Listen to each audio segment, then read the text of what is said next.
Hello, everyone. Hi all. Hey there. I think it's now 9, and I'll give it a couple more minutes for people to filter in. But thank you everyone for being here, and I hope to start really soon.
Hi there, everyone. It's now 9:03, so I think it's time to get started.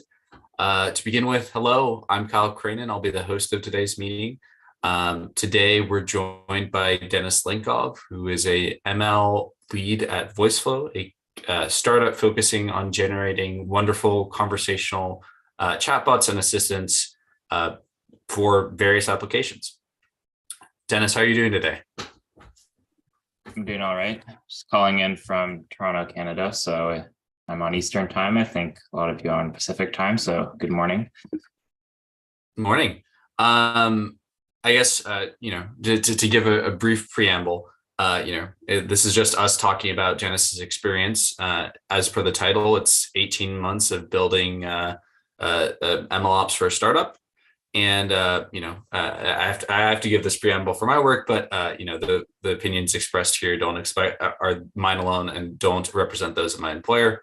Why don't we start off really quickly, Dennis? Could you explain for us a little bit about what Voiceflow does, what you're selling, and sort of what the basis of the startup is? For sure. So Voiceflow is a platform for building conversational assistants. So our goal is to be the easiest way to build a conversational assistant, whether it's a phone system, a chatbot, SMS assistant, whatever you can imagine. We've built a pretty powerful collaborative canvas in the past 4 years, and more recently have been adding more and more ML features into the product. So excited to share a little bit more about those. And yeah, I mean, we can get started. Cool. As a little bit more information, just for everyone's context. So you say the last 4 years. How long have you been at Voiceflow? 18 months. Well, technically 20 months. It was 18 months when I made the talk. So got it. Awesome. And yeah, well, why don't we jump into it? The challenges of building ML flow, or sorry, Voiceflow's ML platform. I just need some sharing permissions.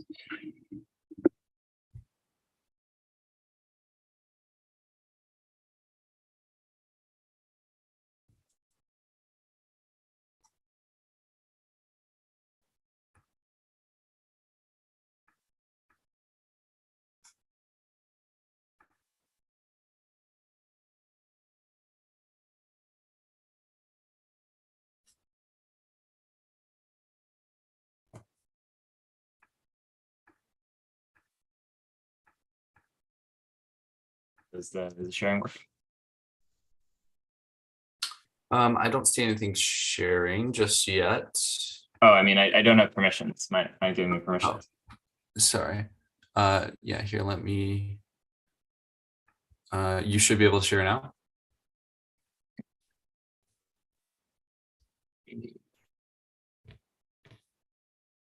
All right. I think everybody can see my screen. So hello, everybody. So I have 100 slides for you today. So it's going to be a packed talk, but let's get started. So when I was making the talk, we were talking about 18 months of building an ML platform. It's now been 2 more months, so we're on month 20. And I've added in some more recent developments since I first wrote the talk. So let's get started. So I think to Kyle's question of what is Voiceflow, it's a modern way to build chatbots and assistants.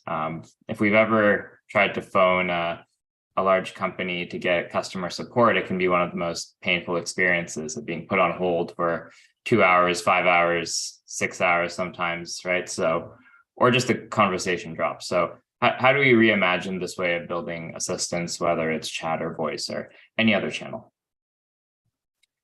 So we work with some of the largest companies in the world. We have a couple of case studies on our website on how we help them improve their conversational experiences. And we cover a number of different verticals. So there's banking, retail, automotive, utilities, government. There's a whole bunch. And I think this illustrates that a lot of different verticals are still struggling with how do we provide good customer support and good conversational AI experiences. I'm going to show a quick demo here of our CEO talking through the platform. So this is what Voiceflow looks like. It's a collaborative canvas here for building assistants. And you can see here a number of people are on the canvas as we're walking through. So it's pretty easy to build an assistant. In this case, we're building a WhatsApp assistant. So you can drag in blocks for adding text, adding intents, which are user actions, and creating the conversation. So we have a quick preview here of some of our generative AI features. So we can help generate examples for training your assistant, which we found to be very powerful. So that's a quick preview of what the platform looks like and what it does. And the reason I'm showing you this is it's important to understand why you're building your ML platform. It's not just in a vacuum. So here's the agenda for today. I'll walk you through from the time that I got hired to join the company, all the way down to GPT-4, which was released, was it last week? I don't even remember. I think it was last week. So let's get started. So this was the original vision that I was sort of hired upon the company to join. I was hired in 2021, and the goal was in the next 3 years for us to become an ML company. So how does Voiceflow go from being just a collaborative canvas for designing assistants to being a full ML company? And that's a pretty ambitious goal. So how did I get started? My first month was pretty busy. So the first goal that I had was understanding the business. So how does Voiceflow work? Who are the customers? Why are we doing what we're doing? I joined a bunch of customer calls, talked with the team, which was around 20 people at the time, and just continued to try to immerse myself. So the next thing that I did once I sort of understood the business is I came up with the first version of the strategy. So I joined in the second week of August. So I guess around 2-3 weeks later, sort of put together this ML strategy on where I think we needed to go and things that we needed to do. And by and large, these principles still apply today, even though the models, the tech, the platform has changed pretty drastically. Then I want to validate some use cases. So here's a presentation from August 20th that I gave at our all hands with some ideas of what we actually wanted to build. So I created some simple mockups, walked the team through some of these items here, and validated use cases. So I initially had sort of 10 ideas. I wanted to build some quick proof of concepts to illustrate them and walk the team through that. So a lot of these concepts here, we actually have them built out in the product today, which is kind of funny. It took sort of a year to realize some of them, but we have them now. So I look back on that, and it's pretty interesting to see that what we were actually thinking about before, what worked and what didn't. But the main idea here is that I wanted to understand that what we wanted to build was feasible, and to sort of share that story with the team. Now, the questions that were asked, and I think I continue to ask myself, is what capabilities do we bring in-house versus what net new capabilities do we build? So we were using a number of different models, some NLU models, some text-to-speech models, some speech-to-text for our platform that were third-party APIs. And the reason is pretty straightforward. We wanted to build a product as quickly as possible, and a lot of these APIs were quite good and accomplished what we needed to do. So we had to make the decision of, do we bring those in-house for some additional firepower or control, or do we release net new models and just leave the existing ones? So once I validated the use cases, sort of understood the business and the strategy, it was, let's build the first version of the platform. So these are some of the things that I was thinking about. Some of my past experiences and things that I was reading about were, these things were highlighting how difficult it is to actually deploy models into production. So my goal was make it as easy as possible. Make sure models get to production, that they're easy to serve, they're easy to redeploy and update.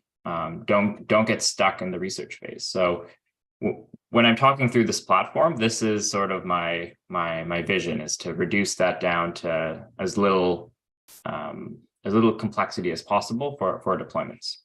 And that comes with a lot of trade-offs, some of which I'll get to a little later.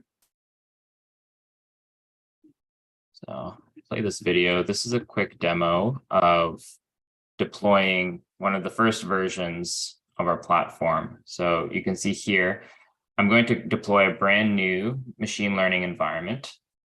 This is in October, you can see from the environment name. So what this allowed us to do was we can create brand new environments, dev environments, staging, production environments with infrastructure as code, and deploy them with just one command, or two commands to create an environment, one to deploy.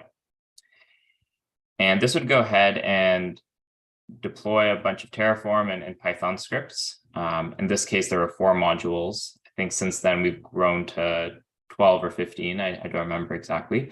And just demonstrating that just with one click, we could deploy a brand new environment and have it run. So took a little time to deploy, as a lot of infrastructure does. And then at the end, we can see that it worked, and we could list it out. So within the first 3 months, the goal was to validate that we had a viable product or a viable use case and a viable platform and strategy that we could use. So what made up that platform? So we're a real-time platform, both conversational AI, so the chatbots or assistants you interact with are real-time, and so is our canvas. So we needed to make sure that we could support real-time interactions. So we used a messaging queue for all our models. We used Google PubSub as our first iteration. And we wanted to make sure that we could support fast models, but also ones that were long running. So sometimes you would take a little bit of time to run computation depending on the user's needs.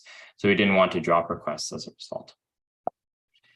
So we built this sort of two-way pub/sub architecture, where we had the service called ML Gateway, which would front any requests to our models. We would then send it to a request topic, which would go to the model. The model would respond to a response topic. And the latency typically for P50s was 150 milliseconds on the network layer, and then depending on the model, what we're doing. We also implemented strict schema validation. So if you tried to send a request to the topic that did not fit the schema, you'd get rejected. So there is nothing that made it to the model that should have broken it. And this certainly had some trade-offs, especially when iterating and deploying new versions, but it did save us a number of times. So this is something that I'm not as opinionated on anymore in terms of how strongly we need to validate the schemas, depending on the use case. But there are some really complicated schemas that we've sent or set up for certain models that it's very difficult to debug without this validation process. So something that we learned along the way and continue to iterate on. So we also implemented this idea of model versioning, and the concept was anytime that code within your model changes, you release a new version. So the reason for this was if you want to push an update, you don't want it to break prod or your staging environment right away. So we could flip back to the previous version if anything went poorly within our ML gateway. We set up this configuration service called MLConf, which would feed in and tell us which version of the model we want to send traffic to. So we built this versioning system based on some principles from web development. And this allowed us to actually access different models and test different models in different environments. So we would deploy duplicates in a staging environment first, make sure that it worked, and then deploy it to a prod environment, and then eventually cut over the traffic to the new model. So I showed a video of us deploying an automated environment before, but this was super important because we wanted to make sure that staging and prod and development environments were all consistent. We didn't want to have people going into the portal and try to spin up a Kubernetes cluster or any other service. We wanted to all be automated and all be a one-click command to deploy. So we leveraged some of the patterns that our existing infrastructure team had set up. I don't actually know what this pattern is called, but it's mirroring the Terraform templates in the library with copies of it for a TerraGrunt. So we could instantiate our templates almost in a class object fashion. So we could version all the different types of environments, but have it follow a set structure. And here's another video on the deployment. So going back to the question of building the platform, so we optimize for model deployments. We did not optimize for model training. So I denoted the two differences here. So the blue is model deployments, the green is model training. So most of our model training for net new models that we built is quite manual. So we don't have too much of a defined workflow. Members of our team would define notebooks with some structure just to experiment. We use a lot of open source models as well. And once the model is ready, that's when our platform kicks in. You basically drop your model into a folder that you've created with the CLI, and then you hit deploy, and it should all work pretty easily. So a lot of companies optimize different parts of their ML platform. We chose to optimize deployment. So we did this with a couple of different tools. So we standardized on Kubernetes for hosting our containerized models. We used a lot of Python and Python templating to make sure that the inputs and outputs to the models were quite consistent. So whenever you create a new model, you know exactly where to put the file from the model itself and where to put the interaction with the models. For example, the features that you're sending to it. There was no ambiguity and bespoke way of building it. And finally, we used a lot of Terraform to instantiate our infrastructure, both at the environment level, but also per model. So per model, we have around, I think, 15 resources that are deployed. So monitoring resources, metrics, service accounts, the pub subs themselves, and the container. So we wanted to make sure that it was all automated.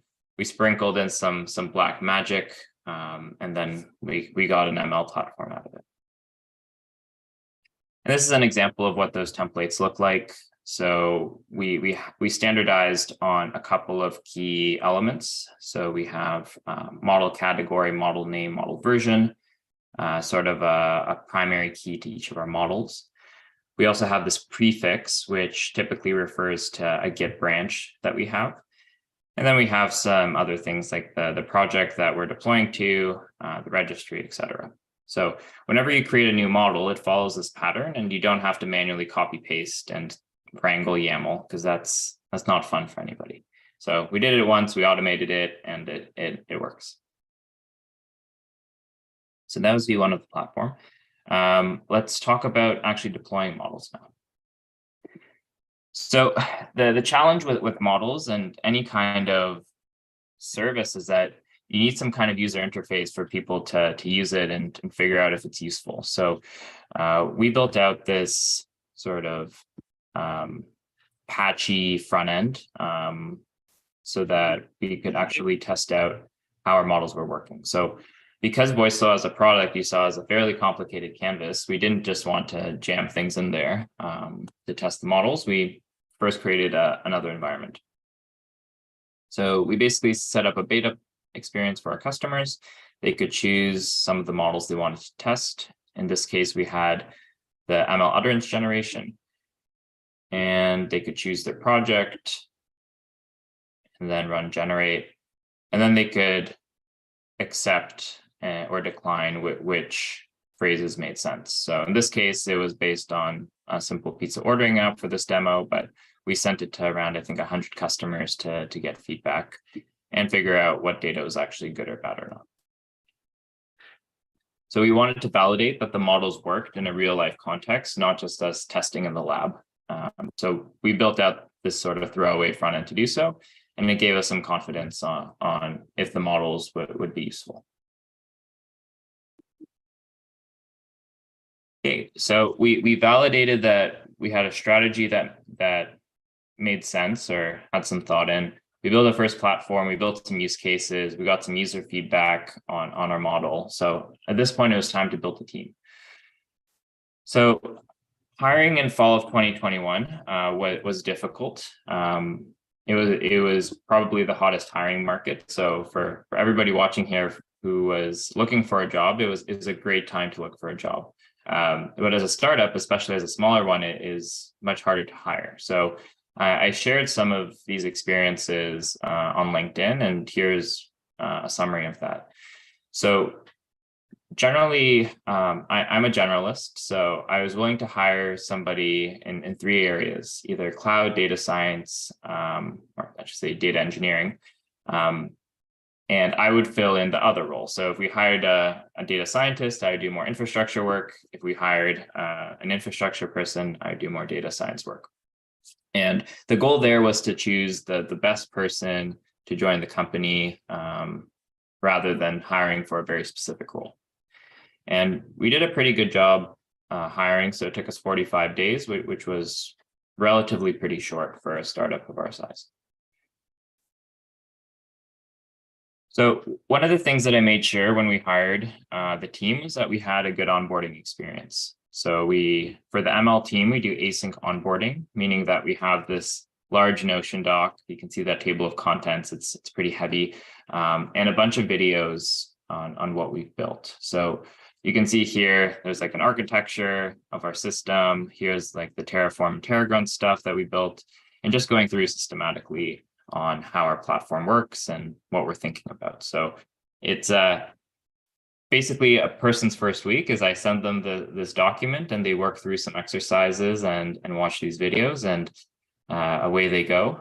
So the goal here was that I didn't have to repeat myself every time we brought somebody on, or even for myself. I'd have generally forgotten how some parts of our platform work because I hadn't touched them in a year. So, for example, the Terraform Terragon structure, it's a video I like to rewatch just to make sure I know what's going on. So it's both useful for maintaining knowledge and for helping onboard new people. So wanted to take an aside to talk about some of the things we've been discussing. So we've probably heard the phrase of an MVP, which is a minimal viable product. And I sort of came up with the phrase, I don't know, it probably existed somewhere else before, called the minimal viable platform. So in the ML space, especially in the ML ops space, it's very tempting to over optimize and build a crazy platform, which is kind of what I did. I spent a lot of time in the early days building the platform, building something quite generalizable. So it's important to understand where the trade-offs are.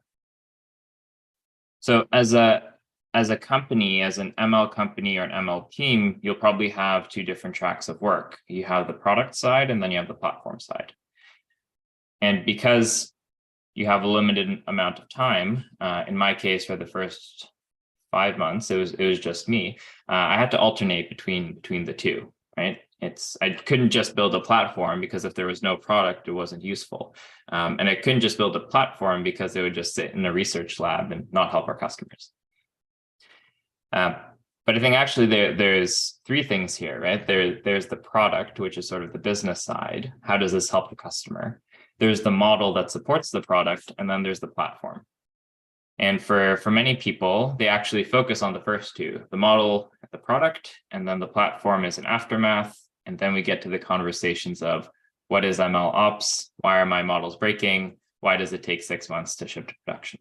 So something to think about, something I keep in mind is where do we allocate our time for each of these three things, because they are their own sort of tracks of work. And oftentimes you see ML teams formed around each of these, right? You have a data science research team for the modeling, you have like an ML product or business team, and you have like an infrastructure platform team.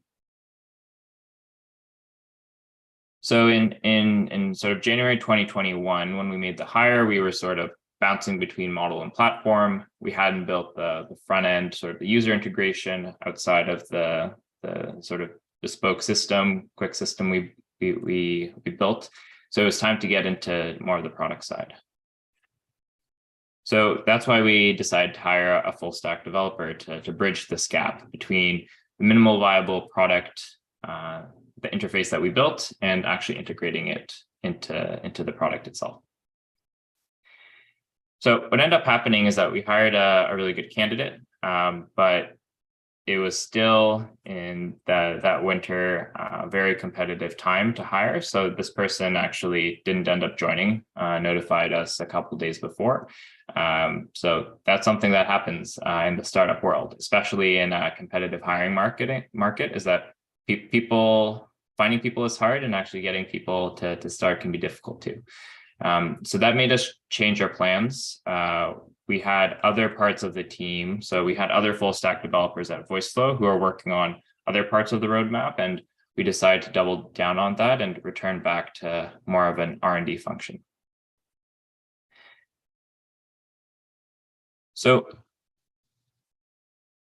while we were doing some R&D, we reevaluated what our product would look like. So we worked with our designer, and this is kind of what we wanted to build out. We wanted to build four models and integrate them into the platform.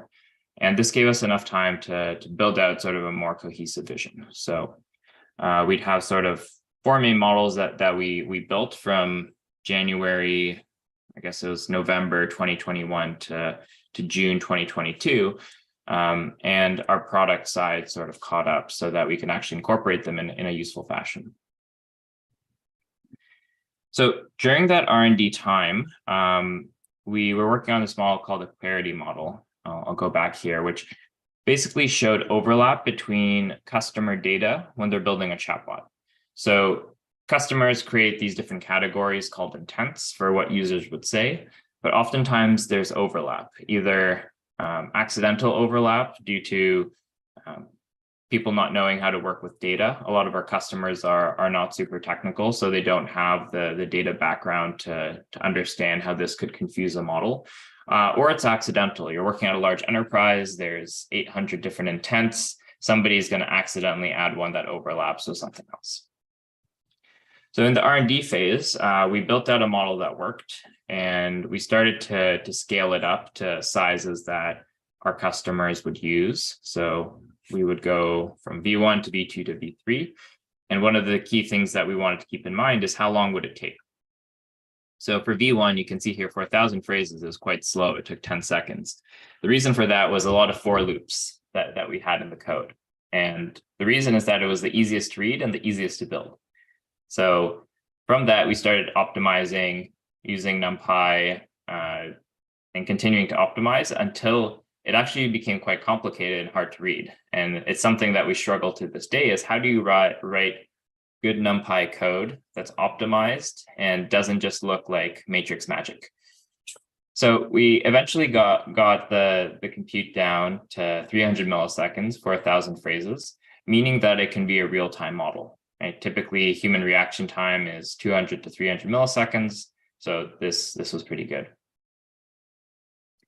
The challenge, and this goes back to understanding your business, is that our largest customer at the time had 30,000 phrases in one project. So if they tried to do this task of figuring out how their data compares against one another, it would take too long. They needed to do data discovery in real time. So then we had to go back and say, how do we optimize our model for enterprise? So we continued to try to optimize it for 30,000 phrases. V3 took 250 seconds, so 4 minutes. We got it down to 200 seconds, but at that point we had to say, we need GPUs, right? So we were running this on CPUs for a couple of reasons, but at that point we decided we need GPUs, and that solved a lot of our problems. So we got it down to 8 seconds for this use case, which is pretty good. It's a fairly chunky amount of data, but still tolerable that you can wait there and see the wheel turning and not immediately quit the screen.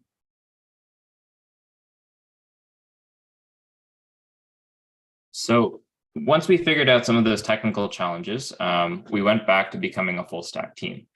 So in the summer of 2022, we launched our NLU manager, which lets you annotate and see the data you have in your assistant. So these are from the original mockups. The same screen largely exists in the product today, where you can see a couple of different features. So we had different metrics for scoring your data per intent. We had some recommendations that we saw before from the utterance gen feature. And it basically gave us a new lens on the product powered by machine learning. It's kind of funny because we're using machine learning to help improve data to do downstream machine learning, which gets a little bit meta. And one of the other models that we had is a conflict model showing where there was overlap. So it's not just calculating a number to see how good is your data, it's actually providing examples and a way to optimize. So as you're thinking through this, the business context should be in the back of your mind of why would a large company building assistants want to do this? And connecting that back to the model is super important because you have to ask yourself the question of why am I building this model, right? Building models is hard. So you need to make sure that it actually solves the customer problem. I'm just gonna do a quick time check. All right, so launch. So we built the product, we built the first version, we did a launch, and that involved the team writing some content. So I'm not sure how many people here are working at startups, but everybody has to do a little bit of everything. And if you've built these models, it probably makes sense to write some content about it because the marketing team is likely not specialized on these kinds of topics. So I spent a lot of time during that initial launch, writing content, writing guides, talking to customers, answering their questions, which you'd think, why would somebody who's an ML engineer do that? But that's what you need to do to make sure that the product launches. Otherwise, you built these cool models and then they just sit there all lonely with nobody using them. So if you're at a startup, this is something to consider is how much of the actual product launch can I do? How comfortable am I with gathering requirements, writing content, speaking to customers, doing some sales, because it all blends together. We did our demo day with our enterprise customers on August 25th, 2022, with pretty good fanfare or excitement about the product. But then when we launched the product, we actually didn't see sort of the growth that you'd expect. So we saw some peaks and valleys, some fairly consistent usage. This is from earlier in the year, but no sort of hockey stick growth that everybody dreams of when you launch a product, right? And that's kind of the reality. We had usage, people were excited, but it wasn't core to our customers' workflow. So we went back to the drawing board and tried to figure out why. So the challenge with launching a product is when it's in production, things get much more chaotic. You have less time to focus and build features. You have to fix bugs. You have to address questions. You have to write content. So you actually slow down quite significantly. I'd say we slowed down probably 50% once we launched due to all these factors. And this is something you have to take into account, which a lot of people forget about, is that if you expect you'll have constant output throughout your development cycles, it's probably not the case, especially if you're doing a big launch. Afterwards, once you start getting into rhythm and the platform is more stable, then you're a lot more productive. But there's still a lot more chaos once you go from sort of building, I wouldn't call it in stealth mode, but building something new, going from 0 to 1 to continuously improving the product. So at that point, we decided to add another full stack developer to sort of deal with that issue. If we were half as productive, if we added another person to the team, we could get back to our standard pace.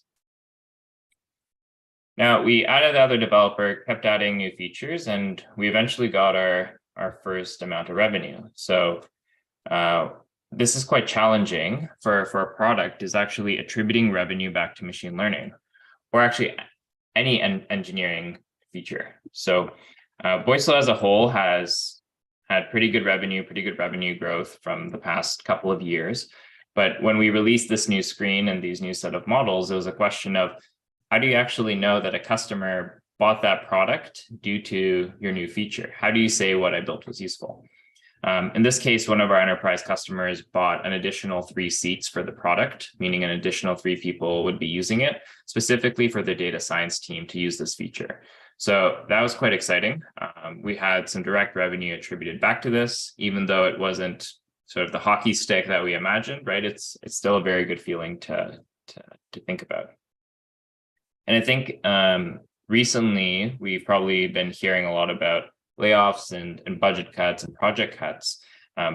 The easiest way for your project or product not to be cut is to be making money, right? It's fairly self-evident, but it's something to think about. If it's hard to know how your team supports the business making money, the business is probably thinking, why are you around, right? Especially when people are trying to reduce costs. So not something to induce panic about, but it's much easier when you know that your team is supporting something that's revenue generating. So we launched this NLU Manager product. We had also been working on another larger model from earlier in the year during that R&D phase. And what we realized was that the third-party model we were replacing with our new model was actually too slow based on that platform that we built. That PubSub architecture, that ML platform that had worked quite well for our other 3 models was not going to do it for this model. And this is a horrible feeling because you deploy it into production. We had it in a shadow mode and it was too slow, right? The P99s were too slow. It was not real time. The P50s were too slow. P50s and P99s are what the latency is, 50 being like the median and 99 being the 99th percentile. So it's a bad feeling when the platform you built doesn't work for the use case. In this case, we actually didn't design the platform for this use case. We designed it with sort of that latency in mind, the network latency of 150 milliseconds of P50. So we had to go ahead and re-platform. And this sucks. I'll tell you, it is not fun to re-platform. It is a painful experience, and it makes you question why you made those decisions earlier. But in our case, we just didn't know, right? In that initial strategy, in that initial design, we were not looking at the specific use case. So we had some instrumentation to measure that about latency going through. So we had some dashboards in terms of the total latency, some of the other features there of the actual model versus the network and topic stuff. And that's how we came to this conclusion. We used sort of end-to-end testing in a staging environment, and we had some information from a production environment on the actual network and model level. So we made the call. It was time to re-platform. So our main application infrastructure is deployed on AWS. So we had to migrate our platform and models to AWS. So we had a little bit of a hybrid architecture there between GCP and AWS, which is quite chaotic, as you might imagine. And we shifted our model interface away from PubSub to a Redis PubSub or Redis streaming architecture. So that reduced the latency on the network layer significantly, which is what we needed. So this re-platforming was quite painful. We lost a lot of functionality with that end-to-end deployment pattern on one cloud, on one standard technology, but it was something that we needed to do and something that many startups run into. Your future use cases aren't built for your current platform. So when I said I over-engineered the first version, this is kind of talking about it, is that it was engineered for that use case and not a different use case. But at the end of the day, we got the latency down to what we needed. You can see here in that green column, we got our P50s and P99s down. So that was all fine and dandy in winter of 2022, sort of 2023. But then ChatGPT started coming out and making waves. And I'll admit that I didn't think that ChatGPT was going to be big. I thought it was going to be like Dolly or some of the image models that came out. It was kind of a fun party trick to do. Then all of a sudden, I guess a week or 2 weeks later, it had reached 1 million users, which is kind of crazy. And I'm sitting there and thinking about, as somebody who works in the ML space, why is this so impressive? Why is this product or UX so impressive when the model itself is an improvement, but not something revolutionary?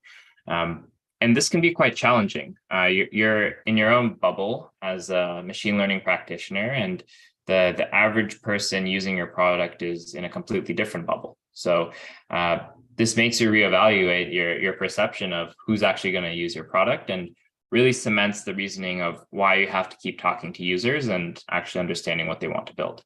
Otherwise, you end up in this situation. Thankfully, we kept thinking on the subject, and we actually launched a number of features over the course of a hackathon. So we spent a week and a half. Oh, I missed a slide here. But we spent a week and a half from mid-December. We built for a week. Our company goes on a break during the holidays. We came back and launched this product. So my initial gut feeling was this wasn't going to be big. We had a conversation with the leadership team. We wanted to prototype some things out. We found some use cases that were useful, and we launched. So that's where a lot of the generative features actually came into the platform, where we can generate responses, generate utterances, generate some entities, and do some generative fallbacks for assistance. So we weren't just trying to throw in ChatGPT or conversational AI for no reason. We wanted to make sure it was very centered to what our users were doing on the product itself. Cool. There we go. So then we have this question of how do we integrate a third-party model, in this case, OpenAI's, into our ML architecture. So we actually didn't change too much, which was good. Our initial design turned out to work for third-party integrations too, where if you remember that ML gateway, that service that connects to our own models, we just added in a couple more functions or modules into it where it can connect to a third-party service, in this case, OpenAI. And then we added in some other functions in there. So we can track token usage for our costs. We can rate limit, usage limit, and we can also validate prompts too. So the nice thing was, because we had that in-house knowledge on platform building and working with models, we could actually do a much better job integrating and scaling that. So what happened is that we actually replaced one of those models, the Utterance Gen 1, with an OpenAI one, which, as somebody who built the model, it's a little sad, right? You spent some time building this model, but there's something better. But that's inevitable. So we replaced that, and then we built a couple more models on top of it. And as always, as we were doing the launch, writing more content, talking more about the subject, talking with customers. Whenever there's a release, it's something that we've had to do. Now, as we're going through this release process and continuing to talk about our platform and our models, it became easier and easier to hire. So this is both a combination of other startups, unfortunately, shutting down or having to lay people off, but also just being around for longer. So we had real use cases, customers, metrics for our models. We could talk to candidates about that. So it took us roughly half the time to hire somebody for this role. And we got a lot more inbound interest, which was great. In the previous round, I was just cold emailing people and messaging them on LinkedIn, and the common sentiment was, I already found a job. But this time, did a minimal amount of outreach outbound. So very, very different times. And I think it's a combination of both building your startup and making progress and currently what's going on with the economy. But something to keep in mind, it does get easier if you're working at a startup to hire as things go forward. Okay, GPT-4. So ChatGPT came out and GPT-4 came out. Everybody's kind of losing their minds about it. So I'll talk a little bit more about what we're doing on the topic. So when GPT-4 came out, I actually think it came out on Tuesday, but this was the first meme that I thought of, was the Tintin meme with the captain of what a week, and it's only Wednesday. Machine learning moves so quickly that if you're working at a startup, this is how I feel, at least. I'm sure many others share the sentiment that things are crazy. There's hundreds of papers coming out, hundreds of different demos, people talking about how it changes the world. So I wanted to talk through some techniques or things that I think about to sort of stay calm in this kind of situation. So the first one is, it's kind of obvious, but don't get burnt out, right? So find ways to not get burnt out as the machine learning space continues to evolve and change so quickly, right? Your health is super important. And beyond that, if you're burnt out, you can't build anything useful, right? You can't build a platform if you're burnt out. So try to find ways to avoid having that happen to you. The second thing is, make sure you focus on the business, right? So when ChatGPT or GPT-4 comes out and people are like, oh my God, it's going to change the world, here's a cool demo, ask yourself the question, does this change the business that my startup is in? Right? If the answer is no, or minimally, you can tune it out a little bit, but don't tune it out too much, because you might end up like me and being wrong at the beginning, right? So understand what your customers want, because otherwise there's too many distractions.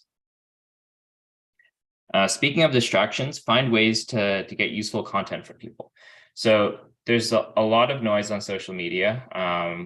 I'll admit that I meet quite a few people because they'll just write threads on very generic clickbaity things.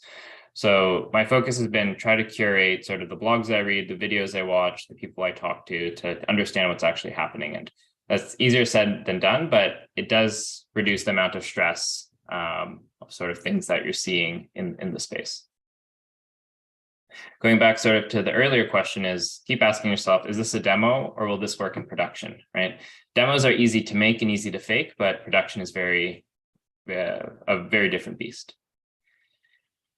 With OpenAI as well, and our choice to integrate with it, is a choice of do we build new models or do we buy, right? And in the case of large language models, building and integrating them is very tough, right? Even for general models, it's tough. I guess that's why we're chatting here today, right? Building a platform is not easy. So keep asking that choice as even as an engineer, is it worthwhile for me to spend my time building this, or can I use something from open source or a third-party tool as well? Understand your business. I'm going to repeat that. It's important. And going back to the demos and sort of major hype about this topic, make sure that you always test things out. So I'll talk a little bit about that of what we did for it. So going back to understanding your business, super duper important, especially if you're thinking about how to use generative models. So there's sort of a 2D matrix that I think about is how big is your company and how big is the bet that you want to place on this technology? Because it is cool, right?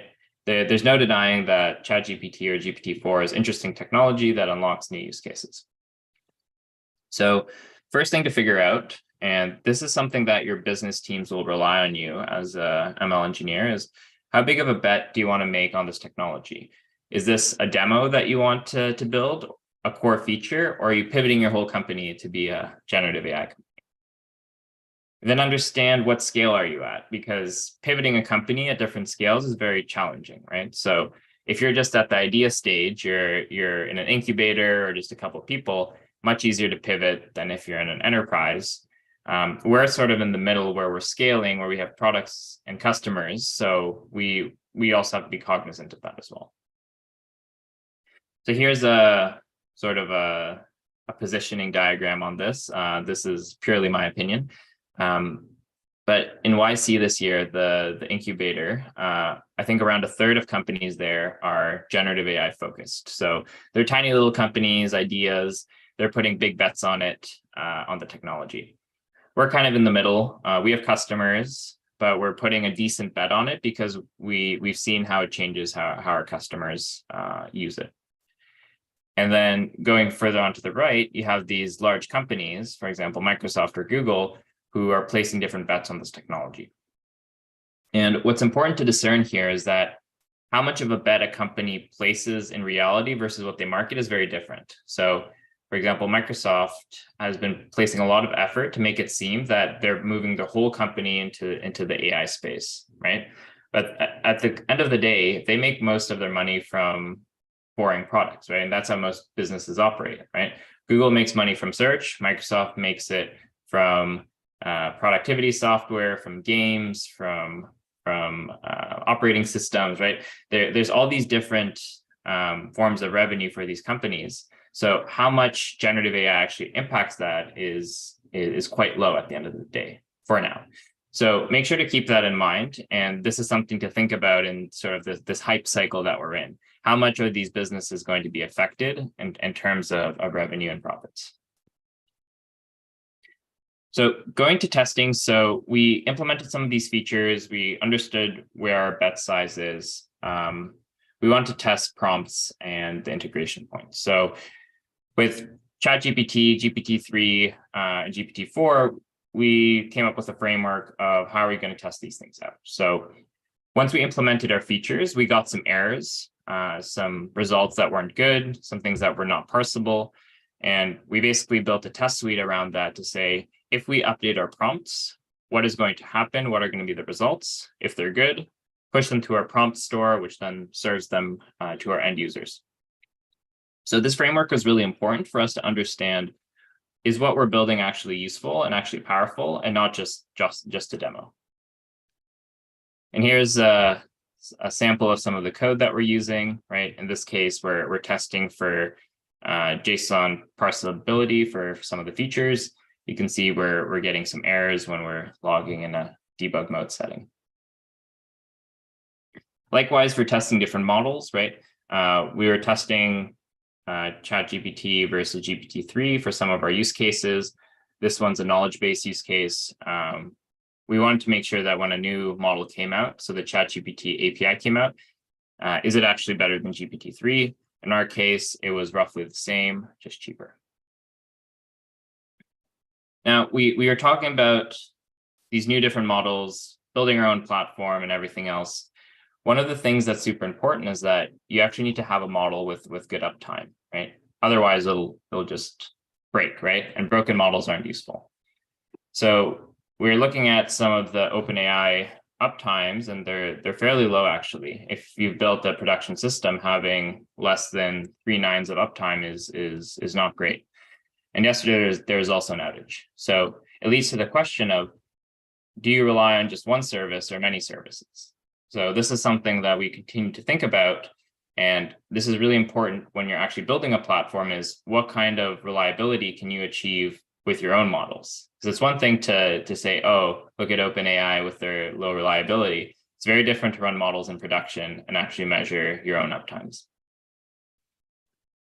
So then you have the trade-off decision. I put 2 sample uptime graphs here from Cohere and Hugging Face, right?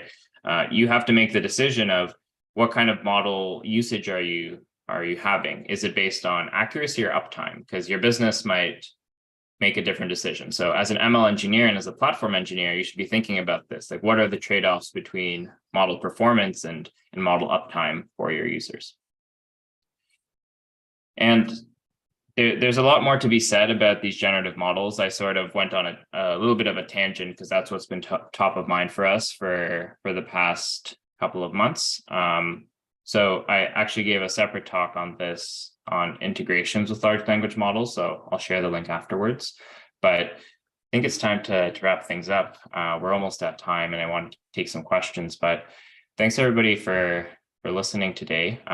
It's been quite a wild adventure at Voiceflow. We went from how do we build ML products, how do we build a platform, to integrating in today's AI craziness. So thanks for listening, and happy to take some questions. Hey, Dennis, thank you so much for presenting. I didn't even have to interject once. I let it flow. It was awesome. I think we have some questions on Slido that I'll read out to you right now, and you can answer them in order.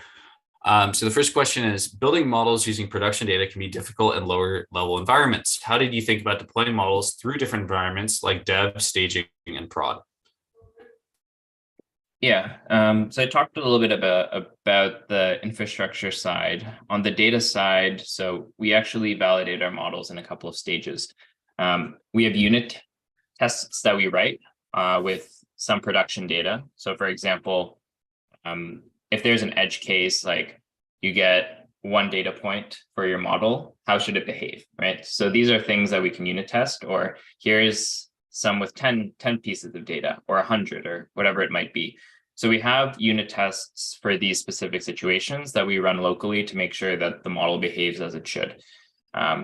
We then have that shadow mode that I talked about, where we can actually see how it runs in a production environment or in a staging environment to make sure it behaves as expected.